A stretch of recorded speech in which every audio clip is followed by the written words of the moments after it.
ડીસા જૈન સંઘ મહાવીર યુવા સંગઠન તેમજ વિવિધ જૈન સંસ્થા દ્વારા ટ્રક ચાલકોને મીઠાઈ વિતરણ કરાઈ।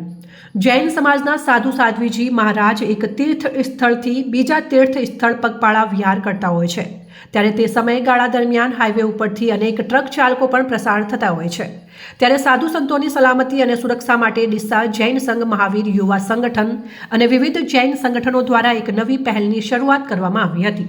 જેમાં ટ્રક ડ્રાઈવરો માટે 2500થી વધુ શુદ્ધ ઘીના મીઠાઈના પેકેટ હાઈવે ઉપરથી પ્રસાર થતા ટ્રકોના ડ્રાઈવરોને આપવામાં આવ્યા હતા।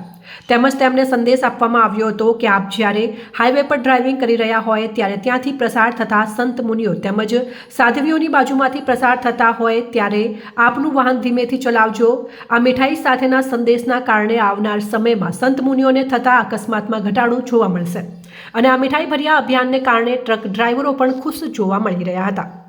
પરેશ શાહ, ડીસા જૈન સંઘ સદસ્ય। આજે ડીસા જૈન સંઘના ઉપક્રમે અને વિવિધ જૈન સંસ્થાઓ દ્વારા શ્રી મહાવીર યુવા સંગઠનના સહયોગથી જે ટ્રક ડ્રાઈવર ભાઈઓ ગાડી લઈને નીકળતા હોય છે તેઓને 2500થી અધિક બોક્સ એટલે કે 1250 કિલો જેવી શુદ્ધ ઘીની મીઠાઈનું વિતરણ કરવાનું છે। અને અમારો ઉદ્દેશ્ય છે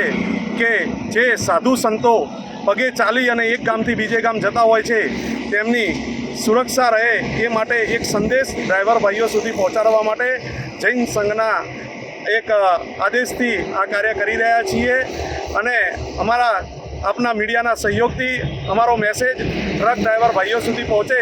કે પગે ચાલતા જે શ્વેત વસ્ત્રધારી સાધુ સાધ્વીજી ભગવંતો જૈન સંત સતીજી અને સનાતન ધર્મના સંત સતીજીઓ જે એક ગામથી બીજે ગામ જતા હોય છે તેમની સુરક્ષાને ધ્યાનમાં લઈ અને એ જ્યારે જતા હોય ત્યારે આપનું વાહન ધીરે રાખી અને સહયોગ પ્રદાન કરે એવા શુભ ઉદ્દેશથી આજે ડીસા જૈન સંઘ દ્વારા આ મીઠાઈનું વિતરણ કરવાનું છે।